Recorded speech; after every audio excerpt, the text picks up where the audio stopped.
All right, jumping right into it. We're doing a deep dive today, looking into the life and work of Sabina Rosas, a rising artist, in the New York art scene, whose life was cut short, really tragically. We're diving into this. We're going to be looking at some news articles and some reviews of her work, just trying to understand what happened here. Yeah, it's a story that really captivated a lot of people. You have this young, talented artist found murdered at this luxury wellness retreat out in the Hamptons. Right. And then her partner, Thomas Gannon, who was much older than her and kind of this art world benefactor. Yeah. Immediately suspected, and he was later found dead by suicide. Right. So very complex. Yeah, a lot of layers to unravel. But let's start with Sabina. She was just 33 years old. Right. And already making a really big impact.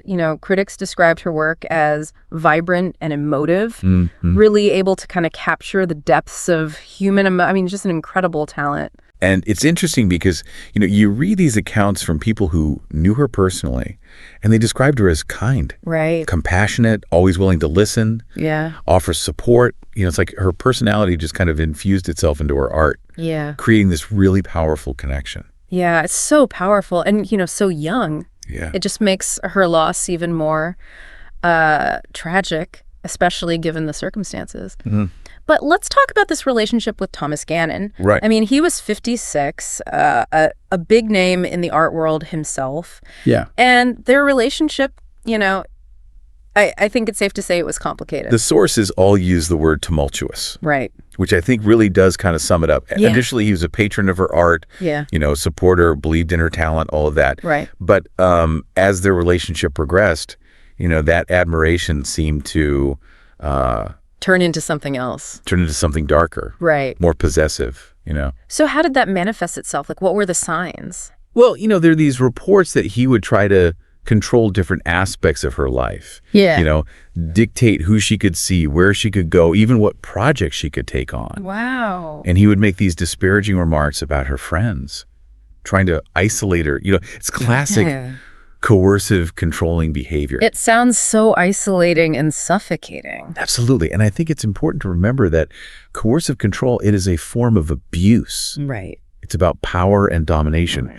One person seeking to exert complete control over another. Yeah. And, it can be very subtle at first. It can be disguised as concern or protectiveness. Yeah. But over time, it just chips away at the victim's autonomy, their self-esteem. Right, their sense of self. Exactly. So in this case, it seems like Gannon's, initial admiration and support turned into this need to possess and control Sabina. Exactly. And this need for control, it often stems from this deep-seated fear of abandonment. Right. The abuser kind of believes that if they control their partner, then they can prevent them from leaving. Right. But it has the opposite effect, right? Of course. Yeah. This kind of behavior just pushes the victim further away. Yeah. Creating this really vicious cycle. Right. Mm-hmm. And that kind of brings us to the show Sugi Banhouse, this luxury spa in the Hamptons, a place known for tranquility and peace. Yeah. And Sabina went there seeking a respite, a break from this pressure cooker of a relationship. Right. It's interesting how this spa becomes this symbolic setting for the tragedy, right? You have this idyllic environment, a place designed for healing and rejuvenation. And then you juxtapose that with this really dark undercurrent of her relationship. It just shows that abuse can happen anywhere. Right. Even in a seemingly peaceful setting. Yeah, even in a sanctuary like that. Exactly. And tragically, even this sanctuary couldn't protect her from Gannon's obsessive behavior. Right. He followed her to the spa, driven by this need to control her, keep her in his grasp. It's chilling. It's chilling to think about. Yeah. And what happened next, really shocked the community. Yeah. Cast a dark shadow over this peaceful place the night of October 28th, 2024. Right. Sabina was found murdered in her room at the spa.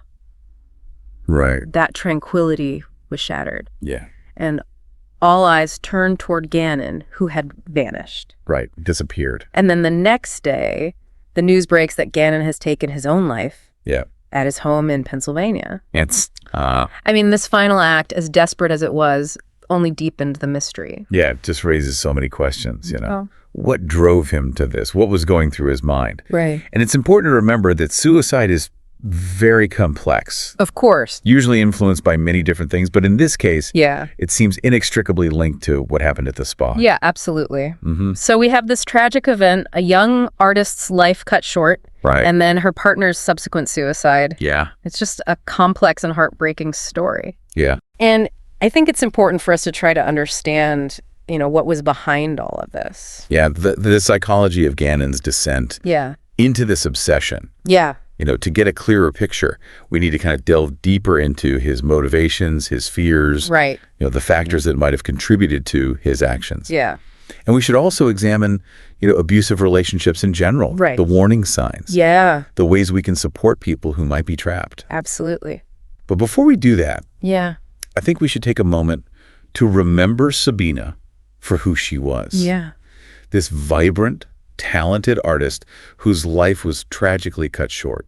Let's take a closer look at her work. Yeah. The emotions that she conveyed, the stories that she told through her art, it's a way to honor her memory. Yes. To make sure that her voice continues to be heard. And it might offer some clues into the complexities of her relationship with Gannon. Absolutely, yeah. So you mentioned that Sabina's art might offer some clues about her relationship with Gannon. Yeah. What did you mean by that? Well, when you look at her work, especially the pieces that she created, during her relationship with Gannon, Right. you see a real shift, like in the themes and even the style. Okay. Her earlier work, it was known for these bright colors, these playful compositions. There was a real sense of optimism there. Right.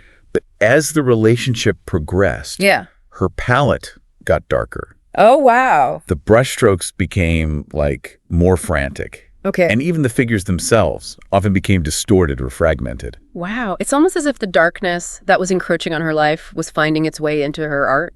Exactly. One critic even described her later work as exploring the underbelly of human emotion.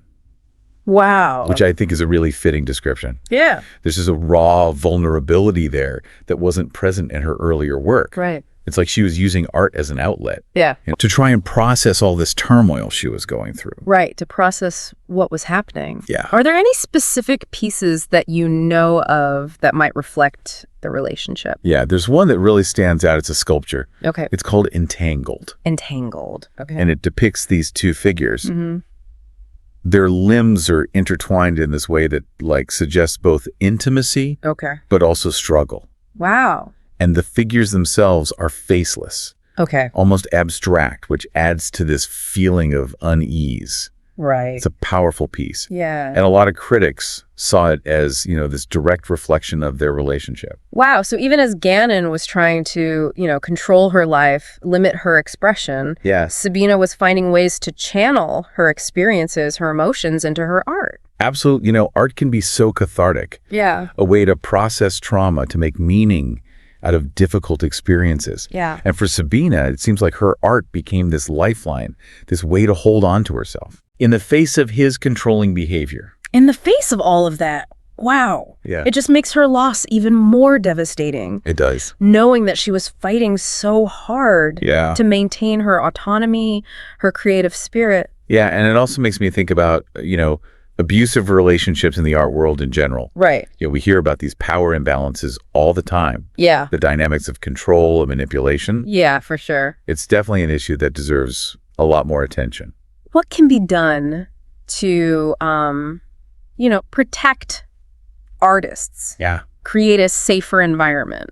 Well, I think for starters, we need to be more open about these issues. Right. Okay. We need to be educating artists about their rights, the signs of abuse, the resources that are available to them. Yeah, make sure that they know what's out there. Exactly. And we need to hold abusers accountable for their actions. Right, because they get away with it so often. Too often, these cases get swept under the rug. Yeah. Or dismissed as just personal matters. But, that silence just perpetuates the problem. Absolutely. We need to shift the power dynamics here. Yeah. Make sure that artists feel empowered to speak up. Right. To get help. And to, pursue their careers without this fear of exploitation. So it's about creating a culture of awareness, of support, of zero tolerance for abuse in all its forms. Absolutely. Let's shift back to Sabina's story. Yeah. You had mentioned that her death had a significant impact on the art community. It did, yeah. I mean, the outpouring of grief was just immense. Yeah. But beyond that sorrow, There was this real sense of determination to honor her legacy, to ensure that her work wouldn't be forgotten. So numerous exhibitions and tributes were organized in her name. Wow. And not just in New York, but, in galleries around the world. Wow, so it was a really widespread. Yeah, it really resonated with people. Did those exhibitions focus just on her art, or did they also address, what had happened? Many of them incorporated both. They showcased her talent. Yeah. Her vision, the power of her work to evoke emotion and get people talking. But they also acknowledged the tragedy. And they used her story as a platform to discuss the issue of domestic violence. And the need for greater awareness and support. So her death, as horrific as it was, also became a catalyst for change. Yeah, I think it's a testament to her impact. Even in her absence. Her story resonated with people. Not just within the art world, but in the wider community. It went beyond that. It sparked conversations, challenged assumptions, and encouraged people to be more vigilant about recognizing the signs of abuse. So what about the Shar Sugi Ban House? How did they respond to everything that had happened? I mean, they faced a very difficult situation. Their reputation was built on tranquility and serenity. And then suddenly they were associated with violence and tragedy. They implemented new security measures. They offered counseling services to both staff and guests who had been affected by the event. So trying to support the people who were there. Exactly. Did they face backlash? There were definitely some questions raised about the security protocols.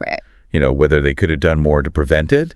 But I think there was also this understanding that this was a highly unusual, unpredictable event. Of course. It's like a delicate balance. You're trying to maintain that essence of a sanctuary. While also acknowledging that, that bad things can happen. That even the most peaceful environments can be vulnerable to darkness. So it seems like the spa was, doing what they could to navigate this situation, to acknowledge what happened, but also try to move forward. Reclaim their sense of peace. And that brings us back to Sabina's legacy. Even in her absence, her art continues to inspire, to provoke thought, to start these conversations about difficult topics. Absolutely. Her work really serves as a reminder of the power of art to transcend tragedy, to connect us to our emotions, to challenge us, to create a world where violence and abuse have no place. Let's talk a little bit more about the messages in her art. What were some of the themes or motifs that stood out to you? Well, one thing that's really striking is her use of color. Even in her darker pieces, you often see these flashes of vibrant color. Oh, wow. It's like a spark of hope or defiance amidst the darkness. And she also frequently incorporated natural elements into her work. Like what? Like leaves, flowers, branches. Which some critics have interpreted as, a symbol of resilience. The enduring power of nature to kind of heal and regenerate. It's so interesting that even in the pieces that reflected her struggles, there was this underlying sense of hope, of fighting for that light. Even in the darkness. Exactly. I think that's what makes her work so powerful. It speaks to the complexities of human experience. This ability to hold both the darkness and the light within ourselves. What about her use of figures? You mentioned, those distorted or fragmented figures. Yeah. I think that speaks to the psychological impact. Of Gannon's behavior. The distortion of those figures could be seen as a reflection of Sabina's own sense of self becoming fractured. Her identity being chipped away by his manipulation. So even in the absence of a literal representation, her art was still conveying the emotional truth. And that's what great art does. It gives us access to emotions and experiences that are really hard to put into words. Absolutely. It creates this space for empathy, for connection, for understanding. Her work becomes this window into her soul, but also a mirror reflecting our own experiences. Our struggles with identity, relationships, the forces that try to shape and define us. Exactly. It's incredible how she was able to use her art to, process these really complex emotions and experiences. It really speaks to that healing power of art. It does. This ability to give voice to things that are sometimes really difficult to talk about. And it also highlights how important it is to really pay attention to the subtle messages that art can convey. Right. Sometimes it's not even about the literal interpretation, you know? It's about the feeling, the mood, those underlying tensions that the artist is expressing. So as we kind of wrap up this deep dive into Sabina's life and work, what are some of the key takeaways that you hope our listener walks away with?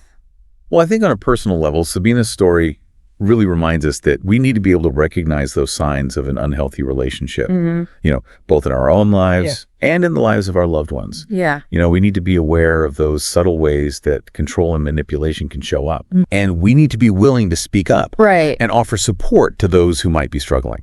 It's about recognizing those red flags early on. And understanding that even those seemingly small acts of control, they can escalate over time. Exactly. We can't just dismiss them. Yeah, absolutely. And then on a broader level, I think Sabina's story speaks to the power of art to shed light on these difficult issues. To start conversations and to really inspire change. Her work, even with all that darkness, it still carries that message of resilience, of fighting for your voice, finding beauty, even in those really painful moments.